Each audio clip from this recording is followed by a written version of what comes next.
TVN 24 news নেটওয়ার্কের নিয়মিত আয়োজন টিভিএন অ্যানালিসিস অনুষ্ঠান থেকে আপনাদের সবাইকে স্বাগত জানাচ্ছি আমি রানা আহমেদ।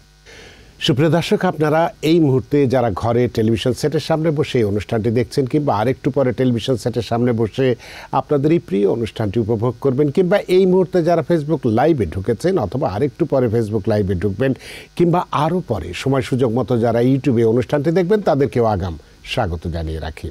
সুপ্রিয় দর্শক, আজকে আমরা ইমিগ্রেশন নিয়ে কথা বলব। ইমিগ্রেশন একটি গুরুত্বপূর্ণ বিষয়, ইউ ভিসা, যেটি আমরা অনেকেই হয়তো জানি না, কারণ অনেকেই আমরা এই দেশে আসতে চাই, বিভিন্ন সময় বিভিন্নভাবে আসতে চাই, কিন্তু দীর্ঘসূত্রিতার কারণে অনেকেই আমরা হতাশাগ্রস্ত হই। কিন্তু এই ক্ষেত্রে কি আছে আজকের আলোচনার মধ্যে দিয়ে, যে ইউ ভিসা নিয়ে আমেরিকায় আসার অপূর্ব যে সুযোগটা রয়ে গেছে সেই বিষয়টি নিয়ে কথা বলবো, এবং ইউ ভিসা কী সেটা নিয়েও আমরা বিস্তারিত কথা বলবো। এর বাইরেও সুপ্রিয় দর্শক, আমরা যদি হাতে সময় থাকে, যে রাষ্ট্রের মাধ্যমে নির্যাতিত হয়ে নাকি অন্য কারো দ্বারা নির্যাতিত হলে কোন গ্রাউন্ডে অ্যাসাইলাম, কারণ আমরা অনেকেই অ্যাসাইলাম করে থাকি বিভিন্ন গ্রাউন্ডে, তাহলে কোন গ্রাউন্ডে আমরা অ্যাসাইলাম আবেদন করলে খুব তাড়াতাড়ি আমাদের অ্যাসাইলামটি মঞ্জুর হবে সেই বিষয়টি নিয়ে আমরা কথা বলবো। এবং তারপরও যদি হাতে সময় থাকে, ভাওয়া বা ভায়োলেন্স এগেনস্ট উইমেন অ্যাক্ট, এই বিষয়গুলো নিয়েও কথা বলবো। সুপ্রিয় দর্শক, এর বাইরেও আপনাদের তো ইমিগ্রেশন সংক্রান্ত নানান প্রশ্ন থাকবেই। সেই প্রশ্নগুলো করবার জন্য আমাদের টেলিভিশন স্ক্রিনে যে টেলিফোন নম্বরটি ভেসে উঠেছে, তারপরেও আমি বলে দিচ্ছি 646-307-9828, এই নম্বরে ফোন করতে পারেন, কিংবা যাদের ফোন করতে একান্তই অসুবিধা হয় তারা ফেসবুকেও প্রশ্ন রাখতে পারেন। আমরা সবগুলো প্রশ্নের উত্তর দেবার চেষ্টা করব।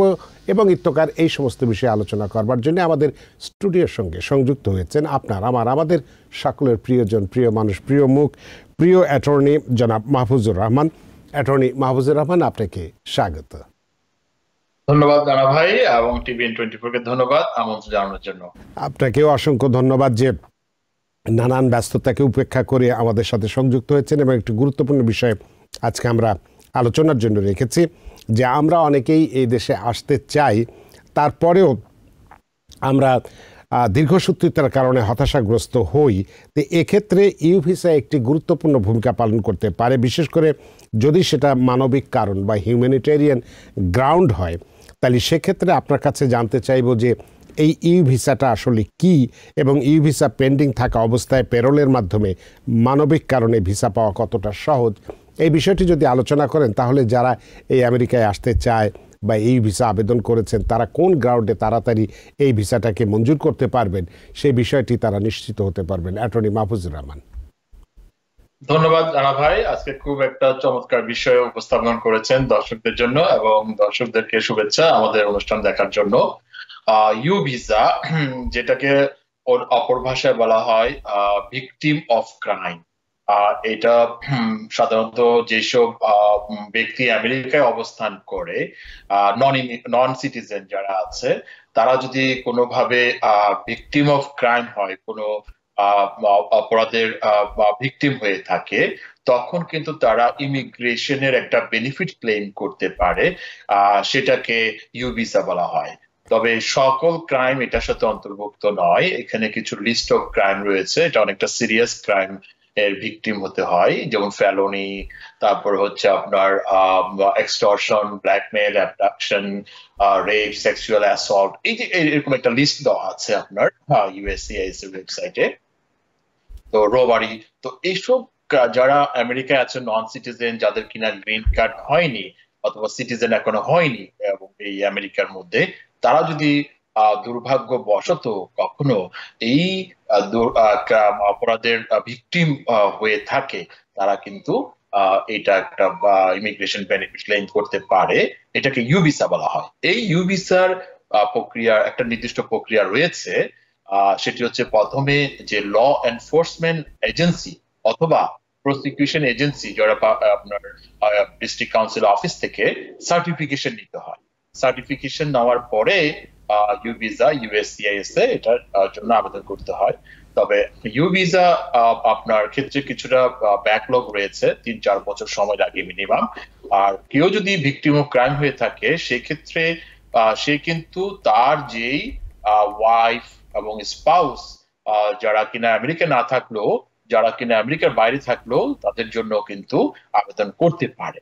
এবং মজার ব্যাপার হচ্ছে, যদি কোনো মাইনর 18 বছরের নিচে যদি কোনো মাইনর নন সিটিজেন ভিকটিম হয়ে থাকে, তখন কিন্তু সে প্যারেন্টস এবং তার সিবলিংস 21 বছরের নিচে ওদের জন্য কিন্তু আবেদন করতে পারে ইউ ভিসার মাধ্যমে।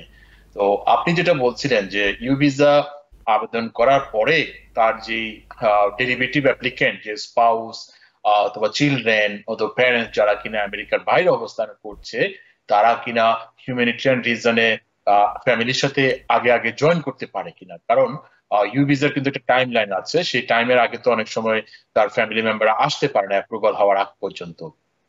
কিন্তু অ্যাপ্লিকেশনটি অ্যাপ্রুভাল হওয়ার আগেই কিন্তু তার যে রিলেটিভসরা রয়েছে আবেদন করে রেখেছে অলরেডি, তাদের জন্য কিন্তু হিউম্যানিটেরিয়ান প্যারোলের জন্য আবেদন করা যায়।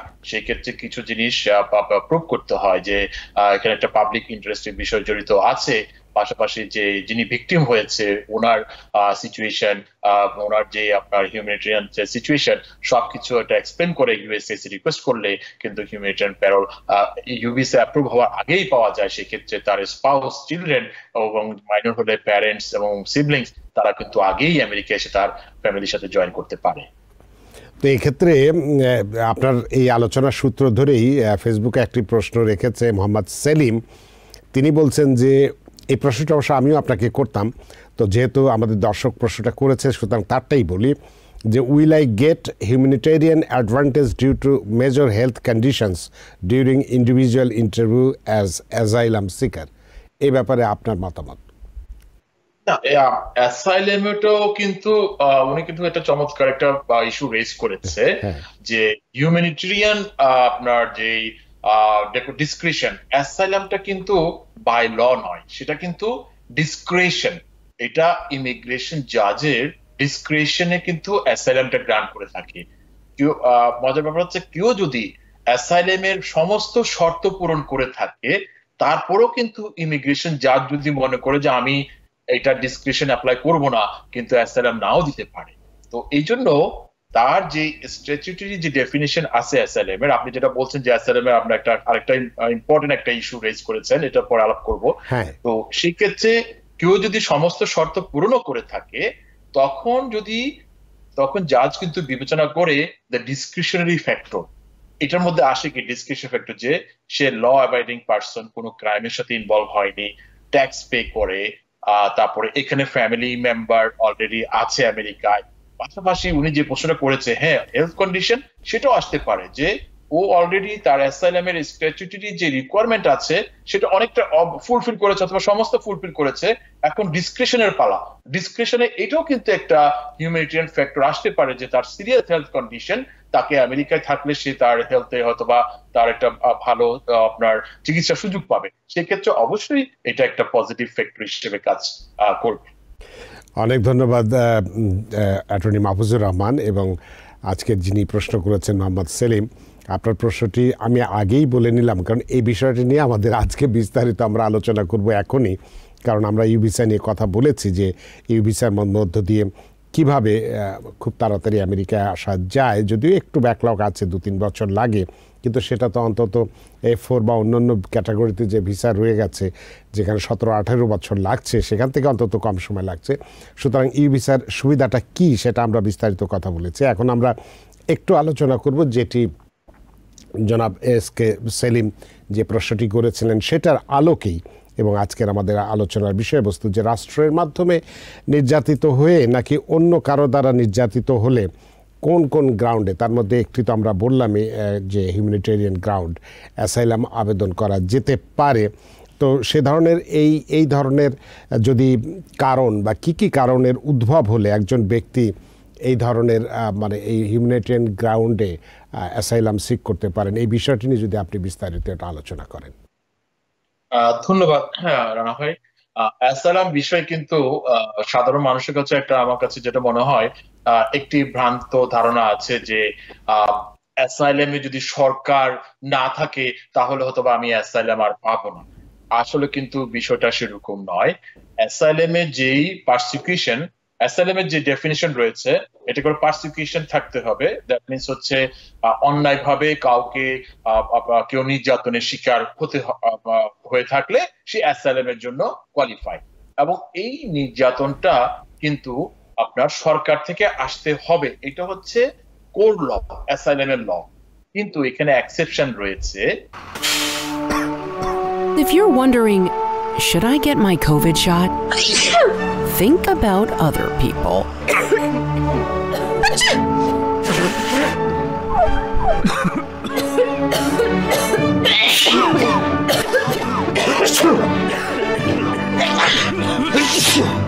Set a date to get your COVID shot and RSV if eligible. Learn more at nj.gov/health/vaccines. Exception হচ্ছে যদি কোনো গোষ্ঠী, দল অথবা কোনো ব্যক্তির মাধ্যমেও যদি কেউ আপনার নির্যাতনের শিকার হয়, তাহলেও কিন্তু এক্সেপশন ক্যাটাগরিতে কোনো ব্যক্তি অ্যাসাইলামের জন্য কোয়ালিফাই করতে পারে। তবে যে রিজনটা থাকতে হবে প্রটেক্টিভ গ্রাউন্ডের সাথে, যেমন 5টা প্রটেক্টিভ গ্রাউন্ড রয়েছে: politics, race, religion, nationality, special social. এই 5টা প্রটেক্টিভ গ্রাউন্ডের সাথে কারো সম্পর্ক থাকার কারণে যদি কোনো ব্যক্তি, গোষ্ঠী অথবা দলের দ্বারা নির্যাতনের শিকার হয়, তাহলেও কিন্তু সে অ্যাসাইলামের জন্য যোগ্য হবে, যদিও রাষ্ট্রের দ্বারা সে নির্যাতনের শিকার হয়নি। রাষ্ট্র বলতে কাকে বোঝায়? যে সরকারের কোনো বেতনভুক্ত কর্মচারী অথবা কর্মকর্তা, যেমন পুলিশ একজন হতে পারে রাষ্ট্রের একজন প্রতিনিধি, অথবা কোনো একজন আপনার অন্য কোনো সংস্থার কোনো কর্মকর্তা, ইনকাম ট্যাক্সের প্রতিনিধি, যেভাবেই হোক আপনার রাষ্ট্রের কোনো প্রতিনিধি দ্বারা নির্যাতনের শিকার হলে সে অ্যাসাইলামের যোগ্য হয়। এটা হচ্ছে বেসিক ল। কিন্তু এটার মধ্যে এক্সেপশন রয়েছে, যদি কেউ দল অথবা কোনো গোষ্ঠীর দ্বারা, যদি তার বিরোধী দলের দ্বারাও যদি সে নির্যাতনের শিকার হয়, এইটাও কিন্তু এক্সেপশনে প্রযোজ্য, সে অ্যাসাইলামে ক্লেম করতে পারে। এখন কথা হচ্ছে এই এক্সেপশনটা কিভাবে অ্যাপ্লাই করবে? সেটা এক্সেপশনটা তখনই সে কোয়ালিফাই করবে যখন সে এই ব্যক্তি গোষ্ঠীর দ্বারা নির্যাতনের শিকার হওয়ার পরে সে রাষ্ট্রের যেই আপনার এনফোর্সমেন্ট, যে মানুষকে হেল্প করার যে মেকানিজম, যেটা পুলিশ ব্যবস্থা থাকে, প্রতিটা রাষ্ট্রেই থাকে, সে যখন পুলিশের কাছে গেল এবং পুলিশ যখন তাকে যে কোনো কারণে হোক, ঘুষের কারণে হতে পারে, অথবা বায়াস হতে পারে, অথবা তাদের ইচ্ছা করছে না তাকে হেল্প করার জন্য, এইসব কারণেও কিন্তু সে যদি হেল্প না পেয়ে থাকে, তখন কিন্তু সে 100% অ্যাসাইলামের জন্য কোয়ালিফাই হয়ে যায়। তো এটাও অত্যন্ত ভালো একটা গ্রাউন্ড। তো এক্ষেত্রে যে বিষয়টি নিয়ে আমরা কথা বলছিলাম অ্যাটর্নি মাহফুজ, তো আমার যেটা প্রশ্ন, যে যদি এই ধরনের অ্যাসাইলামের ক্ষেত্রে যদি কেউ দেশের বাইরে থাকেন এবং সেখানেই যদি তিনি নির্যাতিত হন বা হয়ে থাকেন, সেক্ষেত্রে তিনি কিভাবে এই অ্যাসাইলামটা সিক করতে পারবেন? যে আমেরিকার বাইরেও যদি থেকে থাকেন, তাহলে কি আবেদন করতে পারবেন তিনি? অ্যাসাইলামে এমনিতে যদি সে যদি তার হোম কান্ট্রিতে হোক অথবা যদি আমেরিকার যদি শেল্টার সিক করতে চায়, সেক্ষেত্রে অবভিয়াসলি তাকে এমবেসির সাথে যোগাযোগ করতে হবে। ওইটারও কিন্তু প্রক্রিয়া আছে। সে যদি কোনোভাবে যদি এমবেসিতে শেল্টার নিতে পারে, তখনও কিন্তু সেই কান্ট্রি যদি মনে করে যে ওই ব্যক্তিকে তারা আশ্রয় দিবে, তখন সেইভাবেও কিন্তু সে আশ্রয় প্রার্থনা করতে পারে। ও, তা এক্ষেত্রে তাহলে যথেষ্ট সুযোগ রয়ে গেছে। অনেক ধন্যবাদ আপনার এই চমৎকার উত্তর দেবার জন্য। আমাদের টেলিফোনটি বোধহয় আমরা আবার মানে পেতে পারি এখন, আবার টেলিফোন নেই এখন। তো যদি না থাকে তাহলে আমরা আমাদের আলোচনায় যাই। তাহলে সেক্ষেত্রে আরও দু একটি প্রশ্ন আমার হয়তো আছে। যে ধরুন যে কেউ যদি অ্যাসাইলামটা যদি করতে চায়, কেউ যদি 1 বছর সময়ের মধ্যে যদি অ্যাসাইলামের জন্য আবেদন না করে, সেক্ষেত্রে তার কি কনসিকুয়েন্সটা হতে পারে এই ধরনের কেসে? এটা আমেরিকার যে অ্যাসাইলাম ল, এখানে কিন্তু একটা খুবই একটা গুরুত্বপূর্ণ প্রভিশন যেটা আপনি উল্লেখ করলেন এখন, সেটি হচ্ছে কোনো ব্যক্তি আমেরিকায় প্রবেশের সর্বশেষ প্রবেশ তারিখের পর থেকে 1 বছরের মধ্যে তার অ্যাসাইলাম অ্যাপ্লিকেশনটি ইমিগ্রেশন কোর্টে হোক অথবা অ্যাসাইলাম অফিসে হোক সেটা জমা দিতে হবে, ফাইল করতে হবে সেটা, এবং সেটা প্রুফ থাকতে হবে। যদি কেউ ব্যর্থ হয় সেই 1 বছরের মধ্যে ফাইল করতে, তখন কিন্তু সে অ্যাসাইলামের জন্য ডিসকোয়ালিফাই হয়ে যাবে। তখন তাকে অল্টারনেটিভ আরো যেসব রিলিফ রয়েছে, যেমন উইথহোল্ডিং অফ রিমুভাল, ক্যাট কনভেনশনের মাধ্যমে উইথহোল্ডিং, এইসবের জন্য তখন সে কোয়ালিফাই হতে পারে, কিন্তু অ্যাসাইলামের জন্য কোয়ালিফাই হবে না।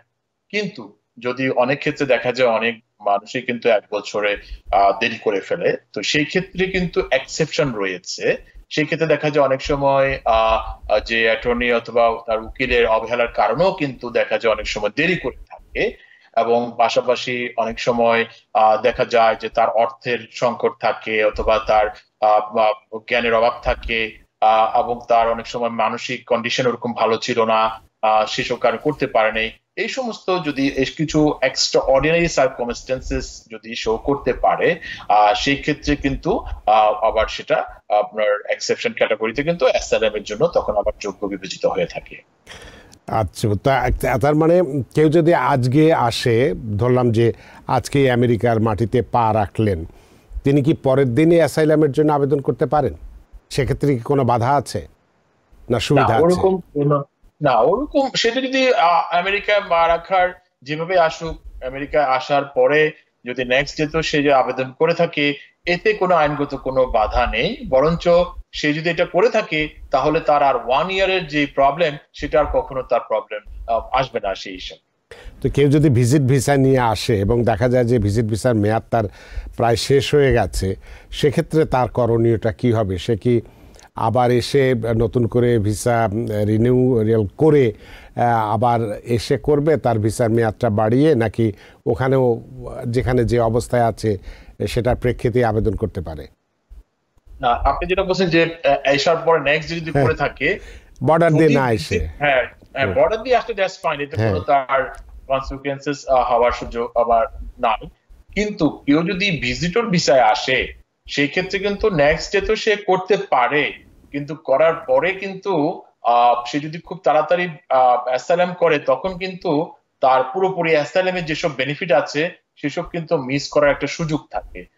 কারণটা বলি, সেটা হচ্ছে যদি কেউ আসার পরপরই অ্যাসাইলাম করে ফেলে এবং তার দেখা যায় আসার পরে 6 মাসের তার স্টে পারমিশন রয়েছে, সেই ক্ষেত্রে অনেক সময় অ্যাসাইলাম অফিস কিন্তু খুব তাড়াতাড়ি তার কেসটা ওই ভিসার মেয়াদ থাকতে থাকতে কিন্তু তারা অফিসে কেসটা অ্যাডজুডিকেট করে ফেলে। তখন কিন্তু তার যে একটা 6 মাস পরে ওয়ার্ক পারমিটের যে একটা বেনিফিট, সেটাও সে মিস করে, পাশাপাশি তার অ্যাপ্লিকেশনটা আর ইমিগ্রেশন জাজ পর্যন্ত পৌঁছায় না।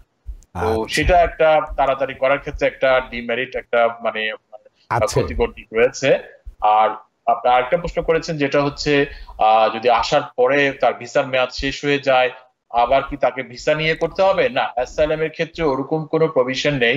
কারো যদি ইনকেস 6 মাস পেরিয়েও যায়, কিন্তু স্টিল যদি 1 বছরের মধ্যে সে করে ফেলে, তার যদি আনলফুল প্রেজেন্সও থাকে, সেক্ষেত্রে অ্যাসাইলাম অ্যাপ্লিকেশনের ক্ষেত্রে কোনো বাধাগ্রস্ত হবে। অনেক ধন্যবাদ। তো এক্ষেত্রে আরেকটি প্রশ্ন আমার, যে আমরা অ্যাসাইলামের ক্ষেত্রে বিভিন্ন কারণে আমরা অ্যাসাইলাম নিতে পারি, তার মধ্যে একটি আছে পলিটিক্যাল অ্যাসাইলাম বা রাজনৈতিক আশ্রয়ের কথা আমরা বলি। তো কেউ যদি রাজনীতি না করেও পলিটিক্যাল অ্যাসাইলাম গ্রহণ করতে চায়, সেটা কি সম্ভব? যে রাজনীতি করেনি কিন্তু পলিটিক্যাল অ্যাসাইলাম আমি নিতে চাই, সেটা কি সম্ভব? সম্ভব হলে কিভাবে? হ্যাঁ, এটা আরেকটা গুরুত্বপূর্ণ বিষয়, যে আমরা অনেক সময় পলিটিক্যাল অ্যাসাইলাম বলতে বুঝি যে অবশ্যই কোনো ব্যক্তিকে পলিটিক্স করতে হবে, কোনো দলের একটা ফর্মাল মেম্বারশিপ লাগবে। আসলে কিন্তু এই বিষয়টা এরকম না। পলিটিক্যাল অ্যাসাইলামের ডেফিনিশনটা অনেক বড়, ভাস্ট। পলিটিক্যাল অ্যাসাইলাম মনে করেন কেউ যদি কোনো বিষয়ে তার নিজের অবস্থান থেকে ব্যক্তিগতভাবেও যদি ভয়েস রেজ করে, যেটা কিনা রাষ্ট্রের আপনার কোনো স্বার্থে আঘাত হানে, এবং রাষ্ট্র সেটাকে মনে করে যে তার জন্য এটা ক্ষতিকর, এবং সেইভাবে রাষ্ট্র যদি তার ক্ষতি করার জন্য অগ্রসর হয়, তাহলেও কিন্তু সে অ্যাসাইলামের জন্য বিবেচ্য হতে পারে। অনেক ধন্যবাদ। আরও প্রশ্ন, যেহেতু আমরা অ্যাসাইলাম নিয়ে কথা বলছি, শুধুমাত্র একটা বিষয়ের মধ্যে সীমাবদ্ধ না থেকে আরও বিভিন্ন অ্যাসাইলামের বিভিন্ন দিক নিয়েই প্রশ্ন আপনাকে হয়তো করব, তাতে অনেকেরই একটু সুবিধা হবে। শুধু একটা বিষয়ের জন্যে যারা আছেন তা নয়, বিভিন্ন দিক থেকেই সুবিধা পাবে। সেই বিষয় নিয়ে অনেকগুলো প্রশ্ন করব, তবে ওই আমাদের দর্শককে বোধহয় আমরা সংযুক্ত করতে পেরেছি। সুপ্রিয় দর্শক, কে আছেন টেলিফোনে? দয়া করে নাম পরিচয় বলে আপনার প্রশ্নটি করুন। হ্যালো, আসসালামু আলাইকুম। ওয়ালাইকুম আসসালাম। আসলে আমি ইমিগ্রেশনের ব্যাপারে ফোন করছি। জি করুন। আমার ভাই বোনের অ্যাপ্লাই করছে, আমার মা 21 নিচে যারা, তো ওদেরকে ডেট দিছিল সেপ্টেম্বরের 11 তারিখে। জি, তো ওরা ওই যে সবকিছু ওই যে আপনার পুলিশ ক্লিয়ারেন্স, পাসপোর্ট রিনিউ করতে বলছে, এগুলো সব করছি। তারপরে স্পন্সর দিতে বলছে, তাও দিচ্ছি। বাট হিট করে ইমেল দিচ্ছে যে ক্যান্সেল করে দিচ্ছে ডেট। তো এখন ফিরিয়েছি, ডেট তাড়াতাড়ি দেবে কিনা সেই জন্য। আচ্ছা, মানে এই সেপ্টেম্বর মাসের 11 তারিখে ছিল, সেটা ক্যান্সেল করেছিল আগেই, তাই তো? মানে বাংলাদেশের রাজনৈতিক এই পরিস্থিতির কারণে ডেটটা ক্যান্সেল করেছে, আবার ডেট দিবে কেন, এটাই হচ্ছে আপনার প্রশ্ন। তো অনেক ধন্যবাদ আপনার প্রশ্নের জন্য। অ্যাটর্নি মাহফুজুর রহমান, এ ব্যাপারে আপনার কাছে কি আপডেট? ধন্যবাদ। না, এখানে এমবিসি থেকে নোটিফিকেশন জারি করেছে যে বাংলাদেশের যে একটা ওই সময়টাতে জুলাই এবং আগস্টে যাদের ইন্টারভিউ ডেট ছিল এবং যেগুলো কিনা রিস্কেডিউল করেছে ঢাকা ইউএস এমবিসি, তারা কিন্তু বলেছে যে যোগাযোগ করতে হবে না, আমরা অ্যাকর্ডিংলি সবার কেসগুলো আবার রিস্কেডিউল করব। কিন্তু আমরা প্র্যাকটিক্যালি দেখেছি, কিন্তু আপনি যদি তাদের সাথে সরাসরি যোগাযোগ করেন তাহলে কিন্তু তারা কিন্তু একটা রেসপন্স করবে, অথবা আপনাকে একটা ইনস্ট্রাকশন দিবে যে মেডিকেল করে ফেলার জন্য, অথবা কোনো ডকুমেন্টেশন বাকি থাকলে সেগুলো আপলোড করার জন্য বলবে, এবং হয়তোবা আপনাকে একটা তারা আইডিয়া দিতে পারবে কোন সময় তারা ইন্টারভিউ নিবে। হ্যাঁ, সেটাই তাদের ঢাকা ইউএস এমবাসির মানে ঢাকাস্থ তাদের ফেসবুক পেজে একটা নোটিশও তারা দিয়েছে যে যেহেতু এই বাংলাদেশের রাজনৈতিক পট পরিবর্তনে বা গণ্ডগোলের কারণে অনেক অফিসাররা তাদের নিরাপত্তার জন্য আমেরিকায় চলে গিয়েছিল, সে সমস্ত অফিসাররা এখনও ফেরেনি।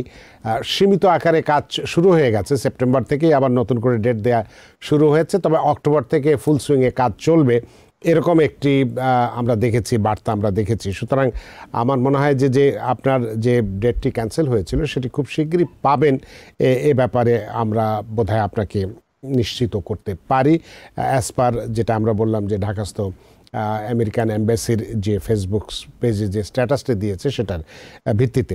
তো এখন আপনার প্রশ্নের জন্য অসংখ্য ধন্যবাদ। তো অ্যাসাইলাম নিয়ে যে প্রশ্নটি আমি আপনাকে করতে চাই যে কারো ইমিগ্রেশন কোর্টে যদি বিচার শুরু হয় তিনি কিভাবে সেটা মোকাবেলা করবেন, এই প্রশ্নটি আপনার কাছে থাকবে, তবে একটি বিরতির পরে আমরা এই প্রশ্নটির উত্তর চাইব। সুপ্রিয় দর্শক, নিচ্ছে একটি ছোট্ট বিরতি, সে পর্যন্ত আমাদের সাথেই থাকুন। If you're wondering, should I get my COVID shot? Think about other people.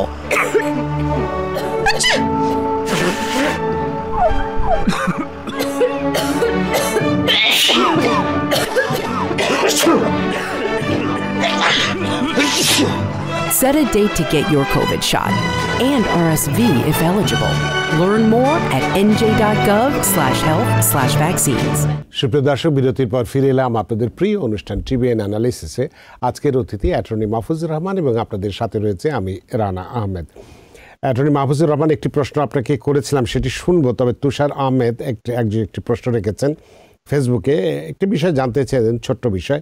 তিনি বলছেন যে পুলিশ ক্লিয়ারেন্সের মেয়াদ কতদিন থাকে, মানে পুলিশ ক্লিয়ারেন্স নেওয়ার পরে তার মেয়াদটা কতদিন থাকে? এটা ডিপেন্ড করে কান্ট্রি টু কান্ট্রি, তবে বাংলাদেশের পুলিশ ক্লিয়ারেন্স 1 বছর মেয়াদ থাকে।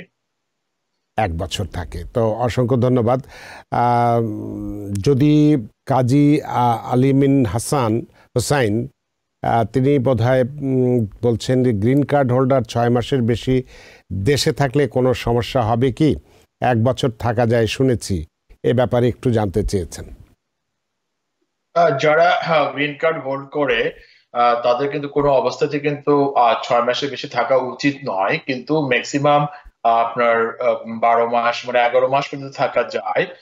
কিন্তু 6 মাসের বেশি থাকলে যে জিনিসটি হয়ে থাকে সেটি হচ্ছে আপনার তখন কিন্তু সে যখন পুনরায় ব্যাক করবে আমেরিকায়, তখন কিন্তু অফিসারের হাতে কিন্তু তার ভাগ্যটা চলে যায়, তখন কিন্তু অ্যাজ এ রাইটস কিন্তু সে তখন প্রবেশ করতে পারে না। তো সেই ক্ষেত্রে সতর্ক থাকতে হবে, কারো যদি গ্রিন কার্ড থাকে যেন 6 মাসের বেশি যেন বিলম্ব না করে। তার মানে তাদেরকে তো গ্রিন কার্ড দেয়াই হয় যে আমেরিকায় স্থায়ীভাবে বসবাস করবার জন্য, যাওয়া আসা করার জন্য না, যেটি আপনি বললেন যে ইমিগ্রেশন অফিসারের হাতে। এখানে আরেকটি পয়েন্ট আছে, যদি 6 মাসের বেশি থাকে সেই ক্ষেত্রে কিন্তু তার পরবর্তীতে সিটিজেনশিপ পাওয়ার ক্ষেত্রে কিন্তু একটা ঝামেলা হতে পারে, আর সেক্ষেত্রে তখন তার কন্টিনিউয়াসলি নষ্ট হয়ে যাবে যখন সে 6 মাসের বেশি থাকবে। তখন তাকে যখন 6 মাস বেশি থেকে যখন আমেরিকা প্রবেশ করবে তার সময়কাল কিন্তু তখন আবার পুনরায় শুরু হবে। আগের যে সময়টা সে আমেরিকায় ফিজিক্যালি অবস্থান করেছিল সেই সময়টা কিন্তু আইনগতভাবে কিন্তু ল্যাপস হয়ে যাবে তখন। তার মানে সেক্ষেত্রে সিটিজেনশিপ বা নাগরিকত্ব পেতে অনেক দেরি হয়ে যাবে, আবার নতুন করে সময়টা নষ্ট হবে এবং নতুন করে যোগ হবে। আমাদের মধ্যে একটু টেলিফোন আছে, একটু ফোনটা নিয়ে নিই। সুপ্রিয় দর্শক, কে আছেন টেলিফোনে? দয়া করে নাম পরিচয় বলে আপনার প্রশ্নটি করুন। আসসালামু আলাইকুম, আমি ফুয়াদ আল্লাহ স্যার, জি নিয়াজ থেকে বলছি। জি, আমার প্রশ্নটি হলো, আমি আমার ছেলের জন্য অ্যাপ্লাই করেছি, ওর বয়স 10 মাস রাইট নাও। তো কেস ইউএসসিআইএস থেকে অ্যাপ্রুভ হয়েছে, এনভিসি তে আছে। তো ডিএস 260 ফিলআপের জন্য আপনার ওর কি পুলিশ ক্লিয়ারেন্স সার্টিফিকেট লাগবে? আপনি কি সিটিজেন না গ্রিন কার্ড হোল্ডার?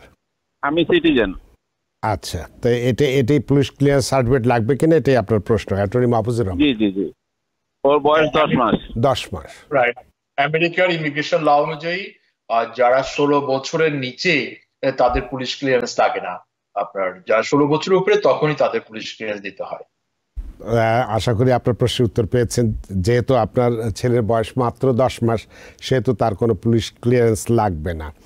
অনেক ধন্যবাদ আপনার প্রশ্নের জন্য। সুপ্রিয় দর্শক, কে আছেন টেলিফোনে? দয়া করে নাম পরিচয় বলে আপনার প্রশ্নটি করুন। হ্যালো। হ্যালো, জি, আমি নিউ জার্সি থেকে বলছি আমার ভাইয়ের জন্য। জি, ভাই নিউ ইয়র্কে থাকে, গ্রিন কার্ড হোল্ডার। ও ওর ওয়াইফের জন্য অ্যাপ্লাই করেছে 2021 এর বেসে। এই কেসটা অ্যাপ্রুভ হয়েছে এই বছরের 25 অফ জুলাই 2024-এ। জি, আর বলেছে যে আমরা এখন তোমার কেসটা অ্যাপ্রুভ করে department of state national visa সেন্টারে পাঠিয়ে দিয়েছে। জি, 45 ডেজের মধ্যে 45 ডেজের মধ্যে খবর হবে। তো আচ্ছা, এখন 45 ডেজ পার হয়ে 61 দিন হয়ে গেল। আচ্ছা, 61 ডেজ পার হয়ে গেল, কোনো খবর পাচ্ছি না, কোনো চিঠিপত্র আমাদের দেয়নি, কোনো আপডেট আমাদের দেয়নি বা পাইনি। তো এই ক্ষেত্রে আমাদের এই অবস্থায় কি করণীয়? অনেক ধন্যবাদ আপনার প্রশ্নের জন্য। অ্যাটর্নি মাহফুজুর রহমান। উনি সঠিকভাবেই এটা বলেছে যে ওদের যে নোটিফিকেশন পাঠিয়ে থাকে একটা অ্যাপ্রুভাল নোটিসে 45 ডেজ সময় নিয়ে থাকে ইউএসসিএস থেকে ওই অ্যাপ্লিকেশনটা আপনার স্টেট ডিপার্টমেন্টে ট্রান্সফারের ক্ষেত্রে। কিন্তু অনেক ক্ষেত্রে কিন্তু তারা সেই সময় মতো করতে পারে না, তাদের অনেক সময় ব্যাকলগ থাকে এবং বেশি সময় নিয়ে থাকে। তবে এক্ষেত্রে ওনার যেটা করণীয়, ন্যাশনাল ভিসা সেন্টারে যে এনভিসি আস্কের মাধ্যমে ওদের কাছে একটা কোয়ারি পাঠাতে পারে। ওনাদের যে I-130 যে রিসিপ্ট নাম্বার আছে ওই নাম্বারের পরিপ্রেক্ষিতে ওটা কেসটার আপডেট জানতে পারে যে কেসটা অলরেডি স্টেট ডিপার্টমেন্টে পৌঁছেছে কিনা। তখন ইনকেস যদি তারা না পেয়ে থাকে তখন কিন্তু তারা ওই আপনার ইউএসসিআইএস তারাই কিন্তু আবার যোগাযোগ রিসার্চ করে দেখবে যে অ্যাপ্লিকেশনটা কেন এখনো এসে পৌঁছায় নেই, আর না হলে সেইভাবে অ্যাকর্ডিংলি তারা ব্যবস্থা নিবে। অনেক ধন্যবাদ প্রিয় দর্শক আপনার প্রশ্নের জন্য। আশা করি প্রশ্নের উত্তর পেয়েছেন এবং খুশি হয়েছেন। নাসির হোসেন তিনি একটি প্রশ্ন রাখছেন যে আমি 2023 সালে এপ্রিল মাসে অ্যাসাইলাম কেস উইন করি এবং আমার স্ত্রী সন্তানের জন্য I-730 অ্যাপ্লাই করি। 2024 সালের মে মাসের 31 তারিখে তারা আমেরিকায় আসে। তাদের ভিসার মেয়াদ শেষ হবে অক্টোবর মাসের 2 তারিখ 2024। এখন তাদের জন্য কতদিনের মধ্যে গ্রিন কার্ডের জন্য আবেদন করতে হবে? আমি কি তাদের গ্রিন কার্ডের আবেদনের জন্য ইউএসসিআইএসের ফি মওকুফের জন্য আবেদন করতে পারবো কি না? এই ব্যাপারে আপনার কি পরামর্শ আছে? হ্যাঁ, এই যে গ্রিন কার্ডের যে উনি যেটা প্রশ্ন করেছে যে উনি ওনার ফ্যামিলি মেম্বার, সেটা হচ্ছে অ্যাসাইলি ফ্যামিলি মেম্বার। এটা তো অনেক অ্যাসাইলাম অ্যাপ্লিকেন্ট যাদের কিনা কেস গ্রান্ট হয়েছে অনেকেও তো জিনিসটা জানে না, যেটা কিনা আগে যেটা ল ছিল যে অ্যাসাইলি যারা অ্যাসাইলাম গ্রান্ট হয়ে থাকে এবং অ্যাসাইলি ফ্যামিলি মেম্বার যারা আমেরিকা এসে থাকে তাদের ক্ষেত্রে আগে যেটা ল ছিল যে আপনার 1 বছর পরে তাদের আপনার গ্রিন কার্ডের জন্য আবেদন করতে হয়। তো সেই লটি কিন্তু আরো বছর 2 আগেই কিন্তু পরিবর্তন এসেছে। এখন অ্যাসাইলাম অ্যাপ্লিকেন্ট যারা কিনা অ্যাসাইলাম গ্রান্ট হয়ে থাকে তারা কিন্তু সাথে সাথেই কিন্তু গ্রিন কার্ডের জন্য আবেদন করতে পারে। একইভাবে যারা অ্যাসাইলি ফ্যামিলি মেম্বার তারা আমেরিকার বাইরে থেকে আসে তারা এখানে আসার পরপরই কিন্তু গ্রিন কার্ডের জন্য আবেদন করতে পারে। অনেক ধন্যবাদ নাসির হোসেন, আশা করি আপনার প্রশ্নের উত্তর পেয়েছেন। কাজী আলামিন হোসেন তিনি বলছেন যে I apply I-130 for my kids December 21, 2021. I didn't receive the approval letters. If I call USCIS, they just say process what I should be doing approval letters. Sorry, আমি আবার পড়ছি প্রশ্নটি। তিনি বলছেন I apply I-130 for my kids December 2021. I don't receive the approval letters. If I call USCIS, they just say process what I should be doing now. I am green card holder.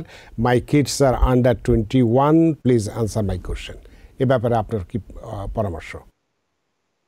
ওটা উনি মানে প্রশ্নটা করেছে, একটু confusion রয়েছে। তারপর উনি যেটা বলতে যাচ্ছে তো অ্যাপ্রুভাল পেয়েছে, ডিসেম্বরে আবেদন করেছে 2021 সালে। আপনার উনি যেটা গ্রিন কার্ড হোল্ডার, ওনার আন্ডার 21 চাইল্ড। বর্তমানে যেটা আপনার ন্যাশনাল ভিসা সেন্টারে যারা ভিসা ইস্যু করছে সেটি হচ্ছে নভেম্বর 2021, আর যারা আবেদন করেছে তাদেরগুলো ভিসা ইস্যু করছে। তবে ওনার এতদিনে কিন্তু ওনার ন্যাশনাল ভিসা সেন্টার থেকে ওনার কাছ থেকে প্রয়োজনীয় কাগজপত্র চেয়ে চিঠি পাঠানোর কথা। উনি যদি সেই চিঠি পেয়ে না থাকে, অবশ্যই ন্যাশনাল ভিসা সেন্টারে যে NVC আস্কের মাধ্যমে সেটা যোগাযোগ করতে পারে DHK নাম্বারের জন্য। অনেক ধন্যবাদ কাজী আলামিন হোসেন আপনার প্রশ্নের জন্য। লোকমান হোসেন ছোট্ট একটি প্রশ্ন জানতে চেয়েছেন যে F4 ফ্যামিলি ভিসা কোন সাল চলছে, এটা তিনি জানতে চান। এটা কি আপনার কাছে আপডেটটা আছে না, একটু কি বলতে পারবেন আপনি? যে এখন যেটা অক্টোবর আপনার অক্টোবর 2024-এ যে আপনার ভিসা বুলেটিন আসছে স্টেট ডিপার্টমেন্ট থেকে, ওতে দেখা যায় F4 ক্যাটাগরিতে আপনার অগস্ট 2007 পর্যন্ত যারা আবেদন করেছিল তাদেরগুলো ইন্টারভিউ স্কেডিউল করছে। যারা মার্চ 2008 পর্যন্ত যারা আবেদন করেছিল তাদেরগুলো তারা ডকুমেন্ট রিকোয়েস্টের জন্য চিঠি পাঠিয়েছে। অনেক ধন্যবাদ জনাব যিনি প্রশ্ন করেছেন, আপনার নামটি বোধহয় চলে গিয়েছে।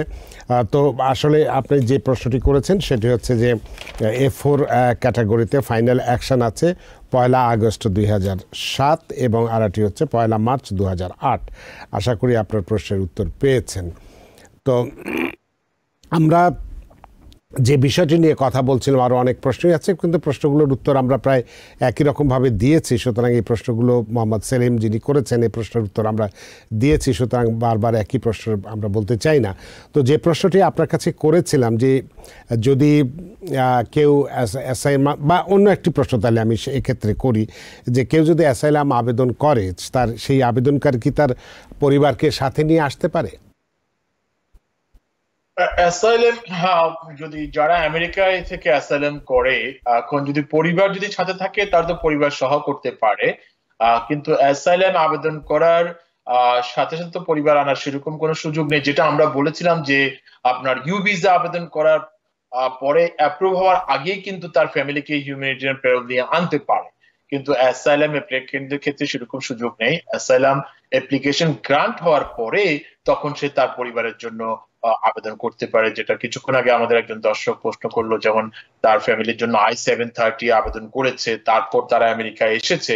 তো এটা হচ্ছে প্রক্রিয়া। কেউ যদি অ্যাসাইলাম অ্যাপ্লিকেশন গ্রান্ট হয়ে থাকে তখন তার ফ্যামিলির জন্য সে I-730 আবেদন করে অ্যাজ এ অ্যাসাইলি ফ্যামিলি মেম্বার হিসেবে নিয়ে আসতে পারে। তাহলে সেক্ষেত্রে যদি আরেকটি প্রশ্ন পাশাপাশি যদি আমি আপনাকে করি যে 18 বছরের কম বয়সী শিশুরা কি নিজেরাই অ্যাসাইলামের জন্য আবেদন করতে পারবে? 18 বছরের কম বয়সী ছেলেমেয়েরা সেরকম কোনো রেস্ট্রিকশন নেই অ্যাসাইলাম অ্যাপ্লিকেশনের ক্ষেত্রে। কারো যদি বয়স কম থাকে, ফর এক্সাম্পল মনে করে একটা টিপিক্যাল সিনারি হতে পারে যে কারো বয়স 18 নিচে, এবং দেখা গেল যে কি ওই আপনার চাইল্ডটির বাবা অথবা কোনো ফ্যামিলি মেম্বার ছিল আপনার কোনো পলিটিশিয়ান, তখন কিন্তু অ্যাজ এ ফ্যামিলি মেম্বার হিসাবেও কিন্তু সে কিন্তু অ্যাসাইলামের জন্য কোয়ালিফাই করে। তারও যদি ফিয়ার থাকে দেশে বা তার দেশে ফিরে যেতে তার বাবার কারণে, তার ফ্যামিলি মেম্বারের কারণে, তখন কিন্তু সে কিন্তু অ্যাসাইলামের জন্য কোয়ালিফাইড হয়ে থাকে। এবং এছাড়াও তার যদি নিজস্ব যদি ক্লেম থাকে তাও কিন্তু সে অ্যাসাইলামের জন্য কোয়ালিফাইড হয়ে থাকে। অনেক ধন্যবাদ। এই প্রশ্নটি অনেকেই করে থাকেন, সে কারণেই প্রশ্নগুলো করলাম। এখন এই অ্যাসাইলামের উপরেই আমি একটু আরও কিছু প্রশ্ন করব, সাধারণ প্রশ্ন, যেটা আমরা বলছিলাম যে কেউ হয়তো ইমিগ্রেশন কোর্টে যদি বিচার শুরু হয় অ্যাসাইলাম, তাহলে সেক্ষেত্রে তিনি কিভাবে সেটা মোকাবেলা করবেন? ইমিগ্রেশন কোর্টে যখন একটি কেস চলে যায়, অ্যাসাইলাম কেস, ওখানে অ্যাটলিস্ট তখন দুটো হিয়ারিং থাকে, সেটাকে বলা হয় মাস্টার হিয়ারিং, আর একটা হচ্ছে ইন্ডিভিজুয়াল হিয়ারিং। মাস্টার হিয়ারিং এ সাধারণত ইমিগ্রেশন জাজরা কেসটি প্রিলিমিনারি সবকিছু যাচাই বাছাই করে দেখে এবং একটা নির্দিষ্ট দিন ধার্য করে কেসটা শোনার জন্য, সেটা হচ্ছে ইন্ডিভিজুয়াল হিয়ারিং।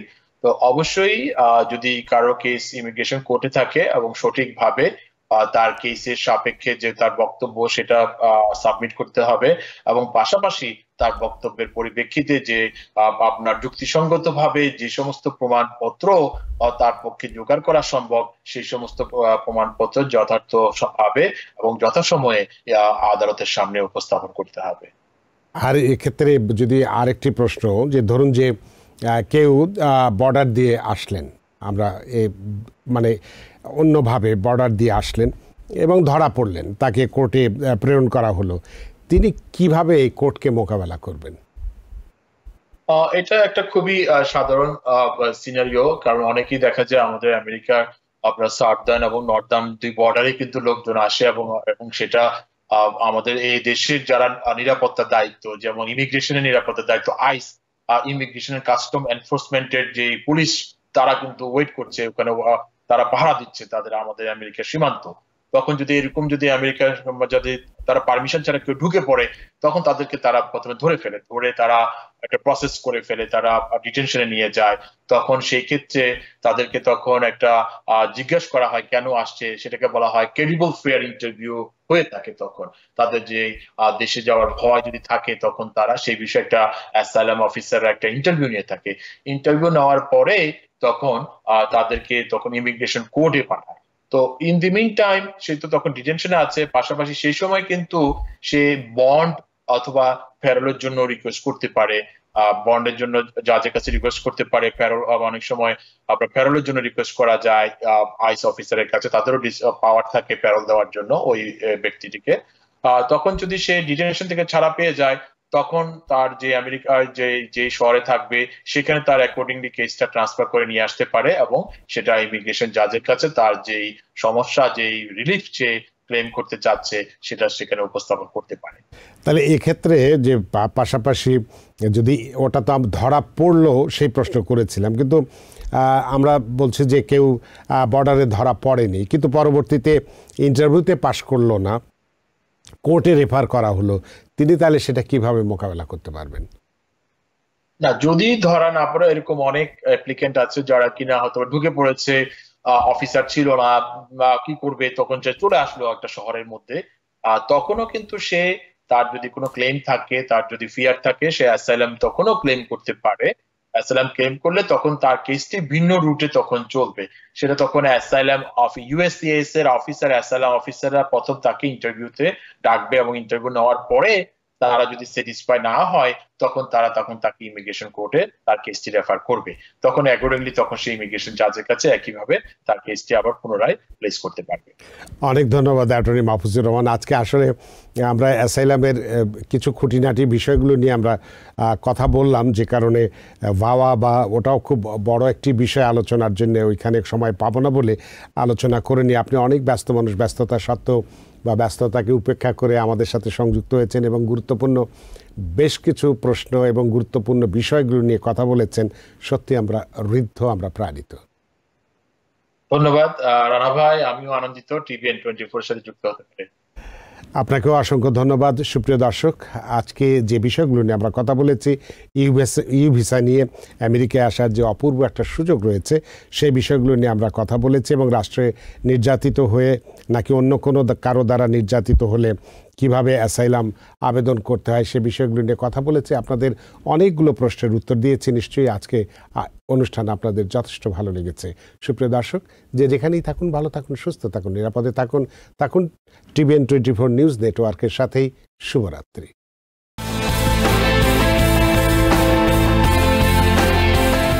টিভিএন 24 টেলিভিশন দেখতে আজই কল করুন 7187776556। লগ ইন করুন www.totalcablebd.com। নিউ ইয়র্ক থেকে সম্প্রচারিত টিভিএন 24 টেলিভিশন বিশ্বজুড়ে বাঙালির কণ্ঠস্বর।